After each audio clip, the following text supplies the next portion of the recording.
আজকে আপনাদেরকে গায়ে পশম দাঁড়িয়ে যাবে এরকম কিছু কথা শোনাবো। আপনারা তো ভাগুয়া লাভ ট্র্যাপের নাম শুনেছেন। এর ভয়াবহতা আপনাদের সামনে কতটুকু আছে? চলুন আজকে আপনাদের একটা কারগুজারি শোনাবো, যার মাধ্যমে তুলে ধরবো যে এই ভাগুয়া লাভ ট্র্যাপ কোন পর্যায়ে পৌঁছে গেছে। একজন ভাই, আমি তার নাম বলছি না, তিনি লিখছেন যে আজ খুলনা ম্যাজিস্ট্রেট কোর্টের ৮ তলায় গিয়েছিলাম একটি অ্যাফিডেভিটের কাজে।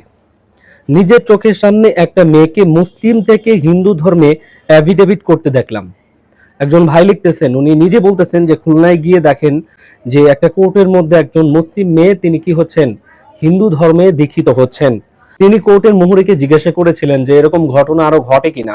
তখন কোর্টের মুহুরী জানালেন এমন ঘটনা প্রায় প্রতিদিনই হচ্ছে। এরকম ঘটনা প্রতিদিনই হচ্ছে যে মুসলমানরা ইসলাম ধর্ম ছেড়ে হিন্দু ধর্ম গ্রহণ করতেছে। বিশেষ করে মুসলিম মেয়েদেরকে টার্গেট করে এ ধরনের ঘটনা ঘটানো হচ্ছে। তো এখন আমরা মুসলমানরা যদি সচেতন না হই, তাহলে দেখা যাবে এই ধরনের ফাঁদে কিন্তু আমাদের নিজেদেরই বোন, সন্তান, কাছের মানুষ কিন্তু পড়ে যাবে।